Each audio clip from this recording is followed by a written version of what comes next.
कांग्रेस कार्य समिति की तो नहीं, लेकिन सोनिया गांधी की मदद के लिए बनी 6 सदस्यीय समिति की बैठक हुई।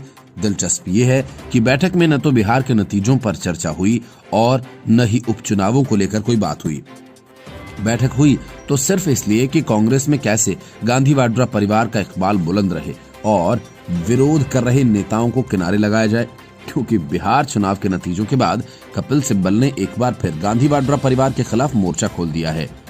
कपिल सिब्बल के सुर में सुर मिलाते हुए कई दूसरे नेता भी सामने आए, लेकिन कपिल सिब्बल की बातों पर गौर करने के बजाय सोनिया गांधी ने अपने खास नेताओं को उनसे निपटने के लिए आगे कर दिया। नतीजा ये हुआ कि कांग्रेस में तू तू मैं मैं का सिलसिला फिर से तेज हो गया। सोनिया समर्थक नेताओं ने जवाबी हमला करते हुए उल्टे सिब्बल की घेराबंदी शुरू कर दी और गांधी परिवार के नेतृत्व के प्रति अपने मजबूत समर्थन का इजहार किया। लोकसभा में पार्टी के नेता अधीर रंजन चौधरी से लेकर सलमान खुर्शीद और राजीव शुक्ला से लेकर मणिक्कम टैगोर तक ने सिब्बल पर निशाना साधते हुए गांधी वाड्रा परिवार का बचाव किया।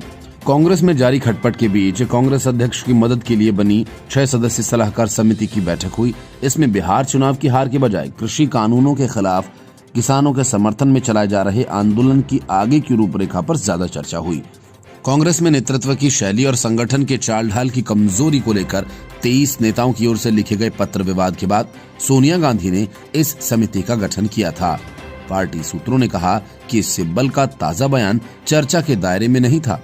कांग्रेस पार्टी आधिकारिक तौर पर सिब्बल के उठाए सवालों पर बोलने से परहेज कर रही है, मगर पार्टी के नेता अब एक एक कर हाईकमान के मुखर समर्थन में उतरने लगे हैं।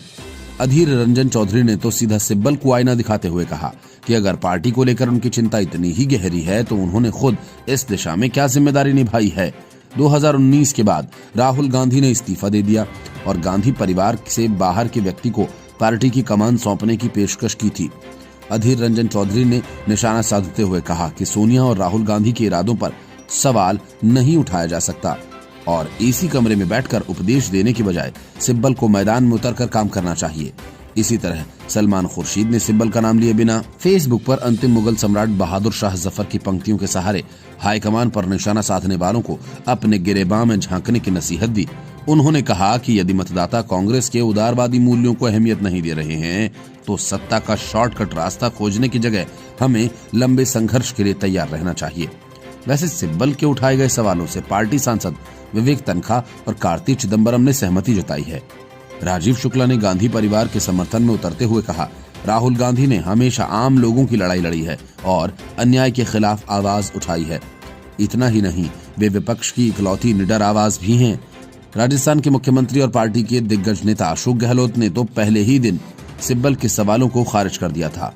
पर यह भी ध्यान देने योग्य है कि सिब्बल की आलोचना और हाईकमान के बचाव में उतरे नेताओं में उन वरिष्ठ नेताओं में से कोई नहीं है जो पहले कार्यशैली पर आवाज उठा चुके हैं।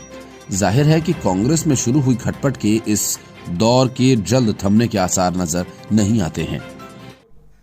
नमस्कार, इस प्रकार के सभी खबरों का नोटिफिकेशन पाने के लिए आप हमारे चैनल को सब्सक्राइब, लाइक और शेयर करें। साथ ही बेल आइकन को दबाएं ताकि खबरों का नोटिफिकेशन सबसे पहले आप तक पहुंचे। आप हमारे फेसबुक पेज को भी लाइक कर सकते हैं और अगर आप हमें यूट्यूब पर देख रहे हैं तो आप हमारे यूट्यूब चैनल को भी सब्सक्राइब करें। साथ में ही आप हमारी वेबसाइट को विजिट कर सकते हैं www.indianow24x7.com। धन्यवाद आपका।